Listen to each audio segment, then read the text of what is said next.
Good afternoon, everybody. Thank you for joining us at the Festival of Discovery Day 2. We've already seen and heard from lots of lovely sessions throughout the festival, and it is totally jam-packed. There is so much more to come today and tomorrow. But you've joined us today. You've landed on the open mic stage. So this is one of the places where we will be sharing many stories from the stage, as we call it, where we'll hear from people from across the UK who have amazing stories to tell you of little and big things that they're doing where they live to make a positive step forward for the planet. And our aim is to highlight that in a bid to give us hope, ideas and inspiration from what we hear. So the theme of this half an hour is communities working to reduce waste. And I'm delighted to be talking to 2.5 people about their endeavours today. And I say 2.5 because unfortunately the lady on the right there, Evie Strange from Scotland, became poorly just yesterday, and she's had to give us her apologies. But she has given me permission to share her story and some photographs with you today as well, so I will do that. But instead of pictures, let's meet the real people, shall we? So I have huge pleasure in inviting Rosie and Cecilia on. Hello, both of you. Hi. Hi. Doing all right today? Yes, thank you. Yeah, good. Good. Good. So would you mind just introducing yourself, who you are, where you are, and just one line about what you're here to talk about to, well, I was going to say tickle our taste buds, but it's actually to tickle our waste buds today, isn't it? So, Rosie, you go first. Oh, hi. I'm Rosie. I'm a co-founder of an organisation called SOBO Wastebusters based in Bournemouth in the south of England. And basically, it's a voluntary organisation just to encourage people to become more sustainable by reducing their waste overall. There you go. Thank you. Cecilia. Hi, my name's Cecilia. I live in Llandrindod in mid Wales, and I took part in a challenge where I bought nothing new for a year. Brilliant. Thank you very much. So Evie has sent in her a little bit of a blog about what she does. So I'd like to start with by reading out something that she started with, and then that leads us really nicely into our first question, actually. So Evie says, my name is Evie Strange and I'm 21, which is unbelievable in itself. I live in Ullapool on the northwest of Scotland, and I'm the founding director and chair of Ullapool Unpacked CIC. So 3 years ago, I had my daughter Thea, and I was overwhelmed by the amount of waste such a small being could have on the potential to produce, and scared of the climate crisis that I was bringing my child into. So my first step was to choose cloth nappies, and my second was to think about how I could help make a difference at home. And that is where the idea for my social enterprise came about. So for Evie, it was about her daughter and the worry and also the amount of waste that little people produce. So I just wonder, I'd love to know from both of you, what was the fire that was in your belly that first ever got you started thinking about that you wanted to act? And Rosie, we'll come to you first, if that's okay. It's a lot. It's been a long time coming. I've been campaigning and thinking about the environment since the 80s, given my age away now. And I think the recent, we've always done things, but the idea of setting up this group was because myself and a couple of friends had already started to look at becoming zero waste or reducing our impact on the planet by what we buy and what we don't buy and how we buy it. And we found lots and lots of really good local stuff and lots of good information. And it was really hard because we did it for a couple of years ourselves. And we thought, well, why don't we just share what our experience is? And that's why we did it, really. We're not saying you should do this, but this is how we did it. And if you're interested, this is how you can go and find out about it. So that's why we set it up, really. Perfect. Thank you. And what was it for you, Cecilia? Was it a moment or a niggling feeling or somebody else giving you inspiration? So I started to do a bit of reading around fast fashion and its detrimental effect on the environment, as well as a lot of people and workers in other countries. And I got quite interested in that. Through that, we set up a clothes swap in my local community, and that was a really positive step. And then a friend of mine told me that she was undertaking a challenge to buy nothing new for a year. So I thought that sounded like a really good thing to take part in. So I did it as well. Brilliant. It is often, an idea that we have as it's never the first time anybody's ever done it, is it? Somebody has always done it before us. And so, exactly what you're doing here has happened to you, Cecilia, just sharing those nuggets of little ideas and tips that people have done to try ourselves. Thank you both. If you don't mind, I'm going to pop you both back in to the backstage room and just talk a little bit about Evie's project, and then I'll invite you back on one at a time to hear more about it, if that's okay. Great. All right, see you in a moment. Okay, so let's have a look at what Evie's been getting up to in Ullapool. So here is Evie with her daughter Thea, and she already said in her introduction about how having Thea made her really think differently about the climate and our environment and how she was going to make that safe for a little one. And here in that middle picture, she's showing us there what the problem was, all of that waste and plastic that she's found on the beautiful scenery that they have up there in Scotland, which led to Ullapool Unpacked CIC, which is Evie's on a journey to getting a zero waste shop set up in Ullapool. So let's read a little bit more about what she says. She says, Ullapool Unpacked is a community interest company with a goal of helping our community produce less waste. So far, we've done that through the sales of loose dried foods, a pop-up zero waste shop, and through educating and engaging with the community on how we can live more sustainably. The next step is to open a permanent zero waste shop and hub, providing accessible, affordable and sustainable foods and products to our small rural communities. So far, I have managed to raise over £40,000 worth of funding to make this happen, and am now just looking for the right space to do it in. So here's some pictures of Evie doing her pop-up shops along the way to try and engage people in the idea and to try and grow and find out whether it was something that was going to be supported where she lives. And then here is her crowdfunding that she did, which says on there that she managed to raise 2,881 purely from crowdfunding in the neighbourhood. And then she managed, as a result of that, to get 20-something thousand pounds worth of funding, and then has added to that since to make that £40,000. Her idea is to have a shop base, but also a van to make it mobile, because as I know very well, living in Wales, Scotland is even more rural, to try and reach those people that could really can't get to a central space. And finally, I wanted to share this nugget of information that I found that Evie had done last year, which I thought was a great idea, thinking with Christmas coming up, is that she gave the idea of people donating money to her charity instead of giving Christmas presents. That was the Christmas present. I thought that was a genius idea, and one that I just wanted to share for any local community groups that might be out there who want to firstly save waste on buying presents that people are probably not going to use, but also by supporting a local charity or group. So that's Evie's story, and now I will bring Rosie back on, and we'll find some more information out about Southbourne Wastebusters. Thanks for waiting, Rosie. Okay.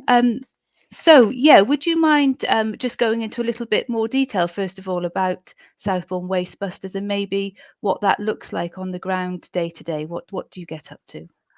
So yeah, as I said previously, we set it up, a few of us set us up because we just wanted to share our stories. So we decided we want to do that in 3 ways. We've got a website with information on easy plastic swaps, where to go for refills. We're very lucky we're in an urban area. When we started our journey, which is probably about 5-6 years ago now, in terms of trying to go zero waste, then as individuals, there were no refill shops. There was nothing like that. We now have 4 in Bournemouth area, so that's amazing, really. Wow. So we're really, really lucky. And then so there's information on that, and we keep that up to date. And obviously we have social media. We also said that we will support people where we can, including businesses, which is really, really difficult, obviously, because we're volunteers and it's how much time it takes up. And we also do events. So obviously that's been a bit curtailed. And the events, we like the events because the whole thing is about bringing the community together to talk about it and talk. I always feel makes more change. So you meet somebody, you're inspired by somebody that you think, oh, I could do that. And that's what makes the change. And we've been a bit frustrated because obviously we haven't been able to do anything face to face for about 18 months.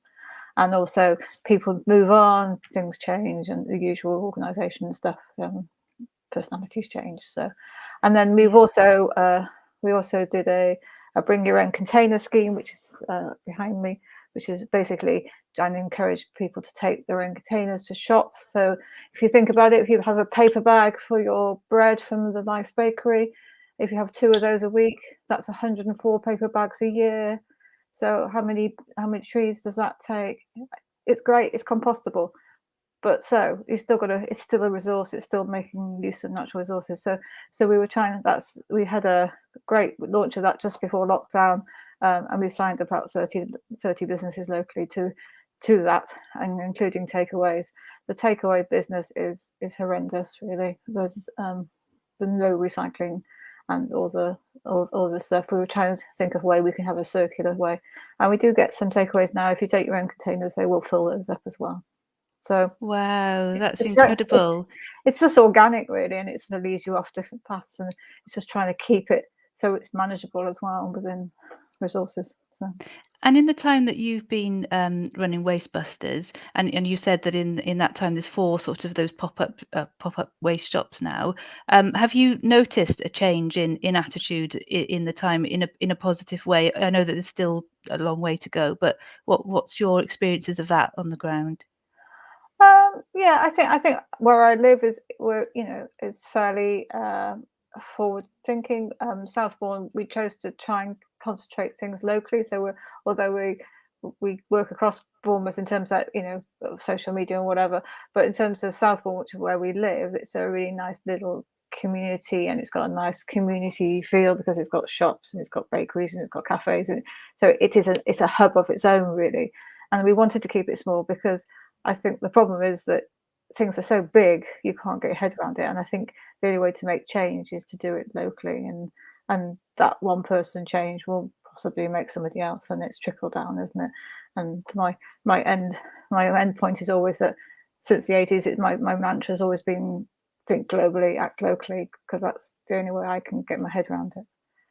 Yeah, that's brilliant. And actually, that's one of the questions that I wanted to touch upon was because I joined a session earlier on today, and somebody mentioned how it's not for a lot of people, it's not the decisions that we choose to make. A lot of it is about decisions that are made for us, and so a lot of people don't have the privilege to be able to choose what they buy and how they buy it and things like that. So I wanted to pick your brains on on how we can make the idea of sustainability feel accessible to us all and almost guilt-free, because there's a lot of guilt, isn't there, tied up in it as well, often for a lot of people. So your thoughts on how we can make it accessible to us all, and indeed how you might have approached going about that. Yeah, you're right, and I think the whole idea of climate justice is a big thing, not just a worldwide issue, but locally as well. Because there are people who don't have the luxury of being able to afford, unfortunately, to go and do these things. So I think it's just doing one thing, and I think once you start to do one thing and you question it, so you may say, well, actually, I'm going to bite the bullet and swap my shampoo for a shampoo bar, which actually will last you probably longer than the bottle, and is probably not much more expensive, if at all. And then have a go, and then you start, and then once you start to question and find out about those chemicals and the effect on the water, and then the actual production of the plastic, so one thing becomes a multiple thing automatically, So it doesn't have to be. We don't all have to be perfect. We all have to do one thing, and And then that one thing always becomes something else, I think. If you've got a questioning mind, you've got to be able to do that. And it is, we do have pester power. We do have buying power. Even people with not much money have buying power. So that's a great answer, and leads really nicely. We've got a question that's just come in from Tina Johnson. I'll show it up on the screen, but also read it out. So it's great that local businesses are getting involved. How did you persuade or encourage them to make that investment? Because in brackets, businesses often just want the cheapest option. Well, I think it's always, you have to pick the low-hanging fruit first. So you have to pick the people who are almost thinking about it. Again, we are in such a lucky position where we are. We did 2 events within the first few months of starting. One for the local community about recycling, which was just bonkersly busy. But we also did one specifically for businesses in the area, and we had other businesses talking about what they'd done. So there were already businesses doing things, but they hadn't highlighted what they'd done. So one business was looking at environmentally friendly cleaner, for example, for surfaces. That's probably all got out the window now, but anyway. Then there's another business, a restaurant business, that was basically reusing their food waste to do more food. So they weren't actually throwing anything away. So it was just having examples like that. We've got Top Days Nursery are based with us. They're all over the country. She basically banned plastic nappies. So it's having other businesses that speak their languages telling the stories. So we're facilitating that. We're not actually, we're not saying, oh, you should do this. We're saying these people have done this. Why can't you do this? And also, I know that there were a couple of things came out of that. I think there was a few businesses joined together to then buy a product that would make it cheaper for them to buy across the whole group. That's a really great answer. So the low-hanging fruit, and then just reflecting to the next shopkeeper what the one before has done, as a kind of helpful hint, isn't it? This might help your business grow rather than you should be doing this, a tactic. You mentioned that you are running lots of events as well, and I know that this interview is very timely because tomorrow you have your Zero Waste Christmas fair. Just share with us how that's going and what you expect to see tomorrow. So we did just an ordinary eco fair a couple of years ago, or literally September before lockdown, and then we said, do we want to go next year? Well, obviously that didn't happen, and we just thought Christmas is such a wasteful time that we wanted to get. That's why we're having it tomorrow, because we wanted to get in before everybody else. And the idea is that there will be handmade things, and there will be the refill shops there, but also there will be demonstrations about what you can do, like make your own decorations or make your own Christmas crackers, things like how to make your own pickles, just simple little things that means that you can just think about what you're doing. And also we have a cafe area. So what we found last time was the cafe area was great because people just sat and chatted. And that's where the ideas come, and that's where the inspiration comes, is from conversations. And if it's fun, then people are more likely to come as well. So we've got some music. We've got someone's reading Jessie the Jellyfish. If you haven't seen it, it's a children's book. It's great, about a poor little jellyfish in all his plastic ocean. So it's trying to get to lots of other people. So we've got a clothes place where I've just queuing up your next person. So it's basically, it's supposed to be a fun community event, but with a message. And we also are going to try and have pledge cards tomorrow, so people can pledge to do one thing, and then even if that's not just at Christmas, it's like a dog. It's not just for Christmas; it's for all year. That's fantastic. Just feeding in that make one change again, isn't it? That everybody could do one small thing. And you've described there many highs, I guess. You say, we always approach our community projects with an element of fun, because if we say to people always about the sort of doom and gloom, nobody's going to be attracted to it at all. But running a community project isn't always about the highs, is it? There are many lows as well. And I just wondered, it's important to share the lows as well as the highs. And I just wondered if there's been in your journey of Wastebusters any lows that you've managed to get over. I just think it's like running any sort of project. I mean, I think you have to be kind to yourself and not worry about the fact that, you know, for 18 months we really haven't done anything. We've sort of dripped things, but one of my co-founders moved back to Norway, for example. That was pretty low because you work with people because they're friends to start with, but B, that because, you know, you keep each other going. So it's just shifting sands. And I think also I do believe that actually some projects have a lifespan. So actually it doesn't really matter that it stops because something else will take over. So it's a bit, but yeah, I don't know. It's usually when you've got nobody answering your questions and just basically just feel like you're talking to thin air, basically. Yeah, that's great answer. And finally, Rosie, have you discovered anything about yourself in your journey? Anything that surprised you? I don't know really. Anything that surprised me? No, I don't Your think so. resilience, I'm your quite perseverance. Oh yeah, I am quite resilient, and I think I do persevere. I do go, oh God, what am I doing? And you know, but I think and as I said, when you do get lows, when you think, oh well, why am I doing this? And does it make a difference? And I think I have to just really remind myself that I do, in my best points in my life, believe that if you change one life, you made a difference. So I'm also an artist, and I think that's the same with art. If you hit somebody with that's just one person, it's all that matters, really. Oh, fantastic. That's a lovely way to end our conversation with you. Thank you so much for joining us and sharing that. That's been really insightful. I'll pop you backstage and bring Cecilia on. But yeah, a huge thanks. Loads of tips in there as well for people to take away. So thank you ever so much, Rosie. Okay, pleasure. See you soon. Cecilia. Hello. Hello. So tell us about not buying anything for a whole year. Anything new, not buying anything. That's probably a bit too far, but anything new for a whole year. Just go into a little bit more detail about what, how, and how that went. Okay, so my challenge was to buy nothing new for a year.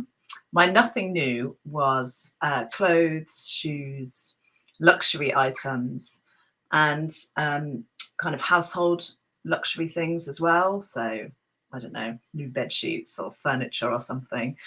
So yeah, that was the challenge I set myself. I think it was 2017 to 18. As I said, I got the idea from my friend who did a similar thing the year before. So you were allowed to buy essential items, obviously food, and things like that.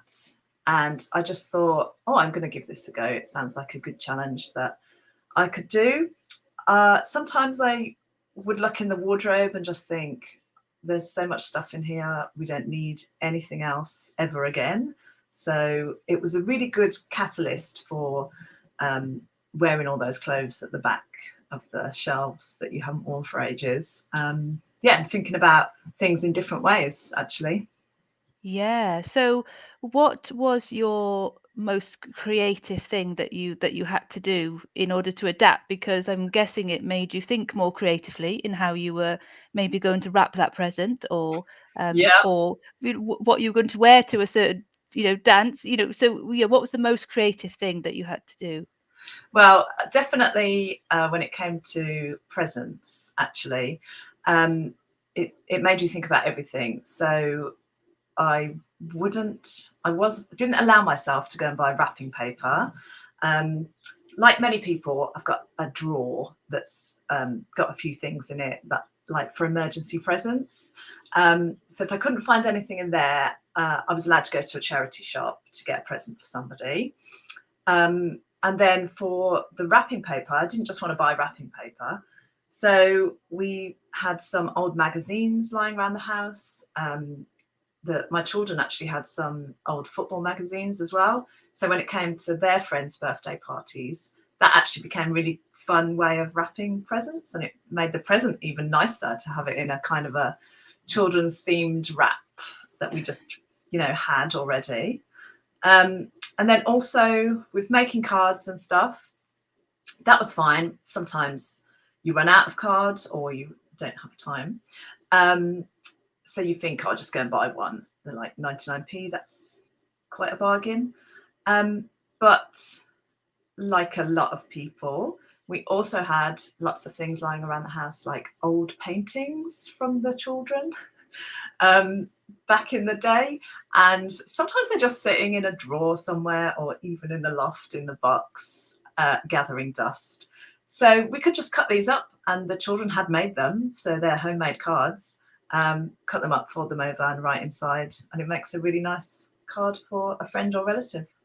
Oh, that's brilliant. And one of my questions was going to be about, you know, the buying nothing new. So does that mean that you could still buy from a charity shop? So did you find that the whole experience made you support the charity shops more than perhaps you would have done as your go-to, rather than a third or fourth thought along the chain? Yeah, I think so. I mean, I shopped a fair bit in charity shops beforehand anyway. So that didn't change that much. It was kind of became exciting to see when previously I'd be going into a charity shop not knowing what I wanted and just having a look. And so this time I'd be going in with something in mind if I was thinking about buying a present for someone. So that made it, a bit more of a challenge as well. But it was enjoyable, definitely. And the other thing that happened actually was I started to feel so much like we didn't need anything, that I started to not want to go shopping ever. So I could easily pass clothes shops and little knick-knack shops on holiday and stuff, and just not have any desire to go into them at all. Wow, what a change. And then since, because you said it was 2017 to 18, did it take you long to fall back into that, or has that been a general lifestyle change for you? Perhaps not as much as the challenge in the year, but, you know, a step further.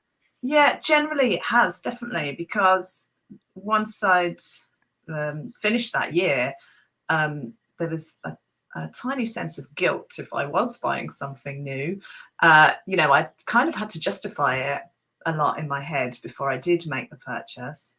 I'd enjoyed saving a bit of money as well. That was a nice side effect. But mainly the thought of the impact on the environment and just stuff that you don't need. That really put me off buying things. Also, again, we made like new discoveries. So, for example, like essential items, which I would class a washing machine definitely as an essential item. If that breaks down or needs replacing, there are places where you can get reconditioned items like that and recycled washing machines, which are cheaper anyway. And then also things like if your printer breaks, and you might think, well, it's only costs £30 for a new printer in some shops when they're on offer. And that's not a great deal of money, but actually a lot of local communities have repair cafes and repair shops that pop up. And you can take electrical items like that along, and they will help you fix them if they can. And then you just get to take it home and reuse it, which is fantastic, for free quite often. Brilliant. Again, really good tips for people out there if they've not heard of repair cafes and, library of things as well, borrowing things instead of buying things. That's another thing that's popped up a lot, isn't it, across the country. So yesterday we held a session on sustainability in sports and how much waste is produced as part of large events like running, and in football, the use of the one use of football teams' tops and the plastic that gets thrown away as part of running events. And I know that you're a keen sport player, Cecilia, in all manner of things. So in your blog you'd mentioned about this idea of fast fashion as well. So has it made you think about the bigger issues of today in regards to fast fashion, and what's your thoughts on that? Yeah, definitely. I mean, fast fashion is just really so bad in so many ways. Bad for the environment, bad for the continuation of the workers in other countries that are just not getting paid enough and not having enough rights. So to take a step away from that and to use recycled clothes, to use what you've already got, and to not have that impact on the environment is such a good thing. So after my year of not buying anything new, it also made me think really carefully about the things that I was buying. And as I said, if I really, really needed something and I could justify it in my head, like a new coat, a winter coat, for example, I would actually really think about where I was buying it from. Mm-hmm. So there are a lot of companies in the UK where the clothes are made in the UK and sourced in the UK. And they're really good and green and ethical, and they have their whole history of the company written up, so you can read about them as well. And one such company that I have used, when they send you the product, which is wrapped in paper and it's all recyclable packaging, they also send you a label that you can then, that's for tradecraft. So you buy a product from them, and then there's a little postage label so that you can maybe give 2 or 3 items that are in the back of your wardrobe or not being used, or even things that are a bit older and need mending, and you can donate them to Tradecraft. Just rewrap it in the paper parcel that was sent to you with the new postage label, so it's all free to you, and send it off, and they will recycle those clothes. They will actually break them down and put them through a process and remake them into new clothes, which is wow. And I just learned about that from this little project, so that was really good. That's incredible. There was a chap yesterday on the sustainability in sports session who was trying to explain how it's not Nike or Adidas that makes our clothes. You know, that's just the brand. It's actually a human being behind it that's made the brand, and that the more that we can get closer to that relationship with the people that are making it, you know, and who are probably not being paid very much money for it, then the better. And that example's a great one as well. So what did you do for trainers in that year of not buying anything new? Did they end with holes in? Because I know that you're a keen runner. Yeah, my trainers did end up with holes in, but I was able to buy almost new pair on eBay. So I allowed myself to do that. Perfect. And just to end, Cecilia, have you got any? You might not, but have you got anything in mind where, you know, what's the most insightful thing somebody, or a trick or a hack that somebody's ever said to you along that journey, or indeed outside of that journey? I think just in general, the way that journey made me think about other things, about household waste, about my impact on the environment, and all the ways it's affected me since. So thinking more about everything that I buy, really, and trying to waste as little as possible. And just like Rosie was saying, you're just doing one small thing, but you keep talking about it, and you know, you're telling your friends about it, and your children can see you doing it and taking part in things, and it starts to have an effect on them as well, definitely. So just by doing something, you're already putting the message out there and spreading it around a bit more and inspiring other people to do it, hopefully too. That's perfect. And I'll just go back to the beginning now with Evie from Ullapool, and she ended her little write up to me that said, when I first started, I had no idea what I was doing, but I knew I had the drive to make it happen. And as a young environmental entrepreneur and activist, I think the most important thing you can do is to embrace the journey. And it won't all be plain sailing, and things don't always go to plan.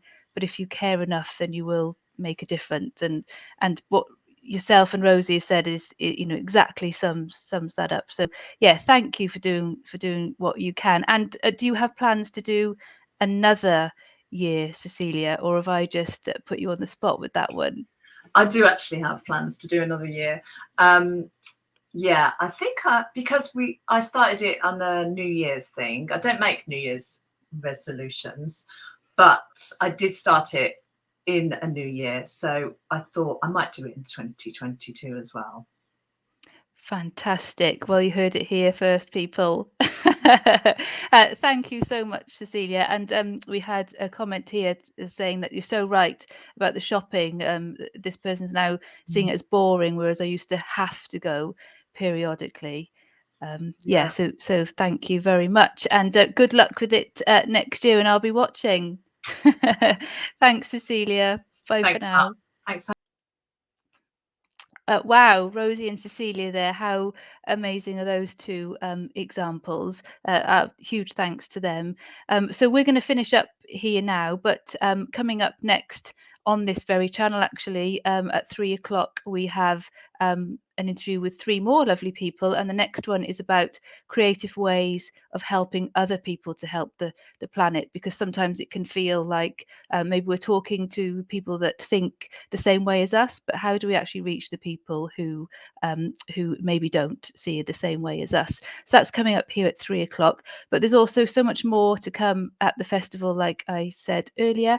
If you head over to thefestivalofdiscovery.com, you'll see a whole range of sessions coming up this afternoon. In fact, if you're quick, we've got Wayne Hemingway speaking at the moment about slow fashion, and a little bit later on tonight we've got a quiz with Jay Flynn, we've got John Bishop, and lots of other bits and pieces that you will love to take part in. So head over there, and otherwise we will wish you a good day and see you back here at 3 o'clock. Bye for now. Bye.